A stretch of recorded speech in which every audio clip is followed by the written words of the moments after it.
dengan nomor pokok mahasiswa 205020025 dari kelas A Pendidikan Ekonomi Universitas Pasundan.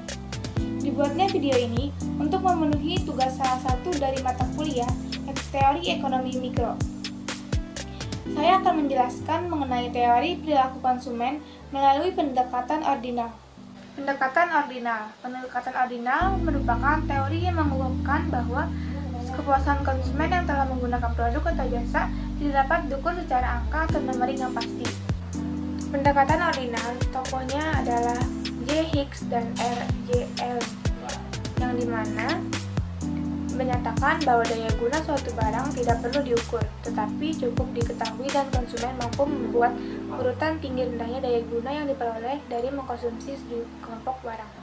Pendekatan yang dipakai dalam ordinal yaitu inference curve atau IC, yaitu kurva yang menunjukkan dua kombinasi barang konsumsi yang memberikan tingkat kepuasan yang sama. Selanjutnya ada asumsi pendekatan ordinal. Yang pertama, konsumsi rasional. Yang kedua, konsumen mempunyai polar preferensi terhadap barang yang disusun berdasarkan urutan besar kecilnya daya guna. Yang ketiga, konsumen mempunyai sejumlah uang tertentu. Yang keempat, konsumen selalu berusaha mencapai tingkat kepuasan maksimum. Yang kelima, konsumen konsisten. Artinya, bila A lebih dipilih daripada B karena A lebih disukai daripada B, dan tidak berlaku sebaliknya B lebih disukai daripada A. Yang keenam, berlaku hukum transitif, artinya bila A lebih disukai daripada B dan B lebih disukai daripada C, maka A lebih disukai daripada C. Dasar pemikiran dari pendekatan ini adalah semakin banyak barang yang dikonsumsi, semakin memberikan kepuasan terhadap konsumen. Selanjutnya, indifference curve atau IC, yaitu kurva yang menunjukkan dua kombinasi barang konsumsi yang menunjukkan tingkat kepuasan yang sama. Selanjutnya, sifat-sifat dari indifference curve atau IC. Yang pertama, turun dari kiri atas ke kanan bawah, yaitu implikasinya antara barang harus terjadi trade-off atau saling meniadakan. Sifat yang kedua yaitu cembung ke arah titik origin, disebabkan oleh adanya MRS atau marginal trade-off substitution, yang dimana MRS adalah ketersediaan konsumen untuk melepaskan satu satuan barang X untuk mendapatkan satu satuan barang Y dengan tingkat kepuasan yang sama. Dengan rumus MRS BA sama dengan MU A kecil M atau MUB sama dengan PA atau PB. Sifat selanjutnya yaitu tidak saling berpotongan. Hal ini berlaku atas asas transitif di atas, yaitu masing-masing kurva indifferent menunjukkan tingkat kepuasan masing-masing. Kemudian yang terakhir yaitu kurva IC yang lebih tinggi lebih disukai oleh konsumen rasional daripada kurva yang lebih rendah. Selanjutnya ada dua kurva contoh indifference yang ekstrim. Yang pertama, substitusi sempurna, yaitu di mana dua barang dengan kurva indifference berbentuk garis lurus disebut perfect substitute. Tingkat substitusi marginalnya atau MRS-nya adalah konstan, karena kurva IC berbentuk garis lurus seperti pada gambar di bawah. Yang kedua, komplementer sempurna atau perfect complement, yaitu di mana dua barang dengan kurva indifference berbentuk sudut siku-siku seperti pada gambar di samping. Selanjutnya ada slope indifference curve atau kemiringan IC. Slope atau kemiringan IC dapat diturunkan dari fungsi utilitasnya. Apabila U sama dengan Fxy, maka slope IC dapat diperoleh sebagai berikut. Turunannya menjadi du pangkat 0 sama dengan dx du per dx ditambah dy du per dy, sehingga dapat disederhanakan menjadi du pangkat 0 sama dengan dx mux ditambah dy muy. Dengan syarat du pangkat 0 harus 0, maka min dy per dx sama dengan mux per muy. Jadi yang merupakan slope dari IC ini adalah mux per muy. Analisis slope dari IC ini sangat penting karena menunjukkan bagaimana suatu barang bisa digantikan atau disubstitusi dengan barang lain, sementara kepuasan tetap dijaga konstan. Selanjutnya ada marginal rate of substitution atau MRS. Slope IC dikenal dengan istilah MRS atau Marginal Rate of Substitution, yaitu di mana tingkat barang X bisa disubstitusikan dengan barang Y, sementara kepuasan tetap konstan di sepanjang kurva IC. MRS secara sistematis dapat ditulis MRS XY sama dengan DY per DX sama dengan MUX per MUY. Dengan persamaan di atas, MRS akan sama dengan 0 apabila marginal utility sama dengan 0. Misalnya, MRX YX sama dengan 2. Berarti, untuk menambah 1 unit barang X harus mengorbankan 2 unit barang Y. Nilai MRS makin lama makin kecil. Selanjutnya, di dalam kurva indifference juga terdapat batasan anggaran atau the budget constraint. Batas anggaran mengacu pada batasan yang dikenakan pada pilihan rumah tangga berdasarkan pendapatan, kekayaan, dan harga produk. Set pilihan atau set kesempatan adalah set pilihan yang ditentukan oleh batasan anggaran. Batasan anggaran memisahkan kombinasi barang dan jasa yang tersedia dengan pendapatan. Selanjutnya, choice set or opportunity set yang dicontohkan sebagai berikut. Pada tabel terdapat option A, B, dan C. Yang dicontohkan, bila seseorang mendapatkan gaji $1.000 per bulan, maka option A, B, dan C memungkinkan untuk dipilih. Sedangkan option D tidak memungkinkan, karena option D memiliki total pendapatan yang melebihi dari hasil pendapatan yang ia peroleh. Biaya real suatu barang atau jasa adalah biaya yang peluang dan biaya peluangnya ditentukan oleh harga yang relatif. Selanjutnya, batas anggaran. Apabila pendapatan konsumen dialokasikan membeli 2 barang jenis X dan Y, maka persamaan pendapatan konsumen ditulis I sama dengan X dikali PX ditambah Y dikali PY, yang dimana I merupakan pendapatan konsumen, X merupakan jumlah barang X yang dibeli, Y merupakan jumlah barang Y yang dibeli, PX merupakan harga dari barang X, dan PY merupakan harga dari barang Y. Budget line menunjukkan jumlah maksimum dari 2 jenis barang X dan Y yang dapat dibeli dengan sejumlah pendapatan tertentu. Kita dapat menurunkan budget line dari persamaan pendapatan seperti berikut ini. I sama dengan X dikali PX ditambah Y dikali PY. I min X dikali PX per PY sama dengan Y pangkat Y. Garis anggaran atau budget line BL. Keterbatasan pendapatan konsumen digambarkan dengan budget line.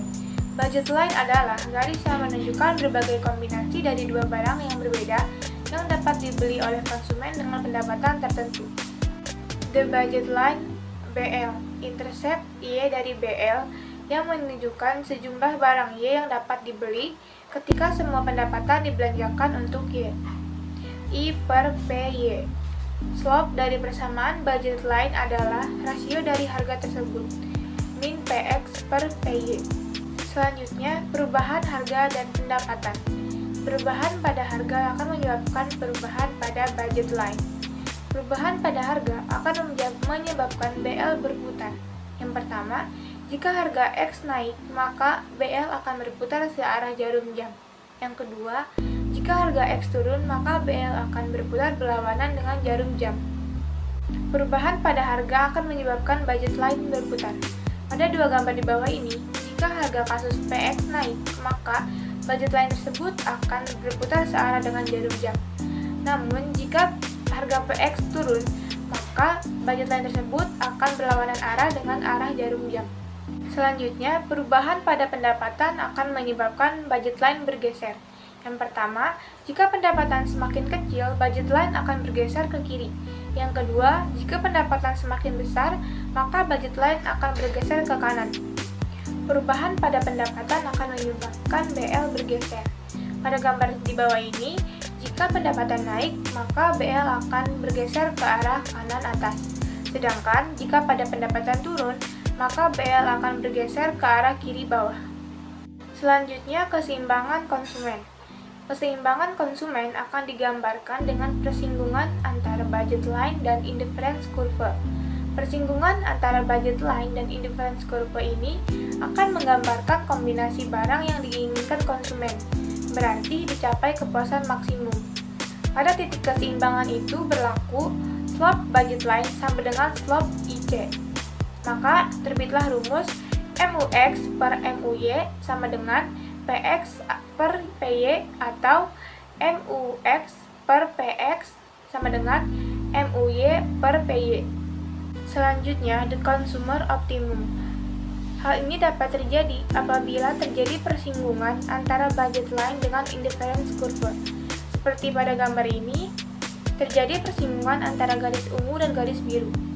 Selanjutnya, pendekatan matematis.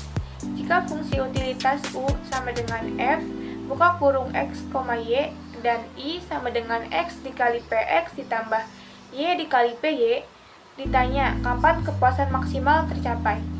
Dapat dipakai formula MUX per MUY sama dengan PX per PY atau MUX per PX sama dengan MUY per PY.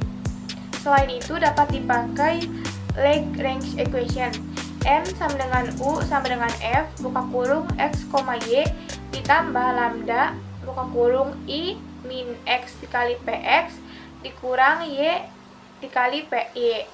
Penyelesaiannya adalah dm per dx sama dengan 0 atau ux min lambda px sama dengan 0. dm per dy sama dengan 0 atau ux min lambda py sama dengan 0. dm per di atau sama dengan 0 atau i dikurang x dikali px y dikali py sama dengan 0. Selanjutnya contoh soal. Diketahui PX1 sama dengan $1 dan PX2 sama dengan $2. Pendapatan konsumen sebanyak $15. Apabila konsumen punya fungsi utilitas U sama dengan X kuadrat ditambah X kuadrat, kapan kepuasan konsumen akan tercapai? Maka cara penyelesaiannya yaitu diperoleh M sama dengan X1 kuadrat ditambah X2 kuadrat ditambah lambda buka kurung 15 dikurang X1 dikurang 2x2. Kemudian dicari turunan parsialnya sebagai berikut. dm per dx1 sama dengan 2x1 dikurang lambda sama dengan 0. dm per dx2 sama dengan 2x2 dikurang 2 lambda sama dengan 0. 4x1 dikurang 2x2 sama dengan 0. x2 sama dengan 2x1. Kemudian dikalikan dengan 2 dan dikalikan dengan 1. Dan disubstitusikan menjadi 4x1 min 2 lambda sama dengan 0 dan 2x2 min 2 lambda sama dengan 0 dikurangkan menjadi dm per di sama dengan 15 min x1 dikurang 2x2 sama dengan 0. 15 min x1 min 2 dikali 2x1 sama dengan 0. 15 min 5x1 sama dengan 0. Maka X1 sama dengan 3. X2 sama dengan 2X1 sama dengan 2 dikali 3 sama dengan 6. Jadi, konsumen membelanjakan pendapatannya untuk barang X sebanyak 3 unit dan X2 sebanyak 6 unit dan akan mencapai kepuasan tertinggi sebesar 45. Selanjutnya, kritik terhadap pendekatan ordinal.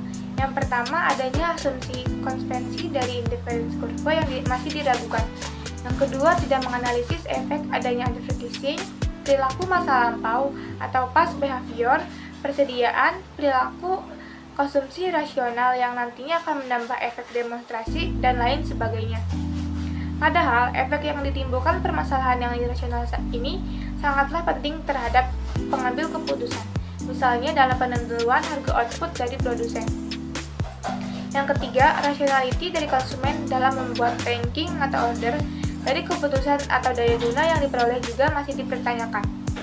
Dan yang terakhir merupakan pengembangan dari teori perilaku konsumen pendekatan kardinal dengan mengganti asumsi yang sangat lemah, seperti ukuran kardinal menjadi ordinal dan dikeluarkannya asumsi constant marginal utility of money. Selanjutnya, keunggulan dari pendekatan ordinal. Yang pertama, merupakan framework dari teori surplus konsumen atau konsumen surplus yang merupakan salah satu alat ukuran yang penting dalam teori kesejahteraan ekonomi. Yang kedua, dapat menentukan apakah hubungan dua macam barang itu substitusi EYX lebih dari 0 atau komplement EYX kurang dari 0 yang dapat dilihat dari elastisitas harga silang atau cross elasticity. Cukup sekian penjelasan materi dari saya. Sebelumnya mohon maaf apabila ada penjelasan yang kurang dimengerti. Terima kasih atas perhatiannya. Assalamualaikum warahmatullahi wabarakatuh.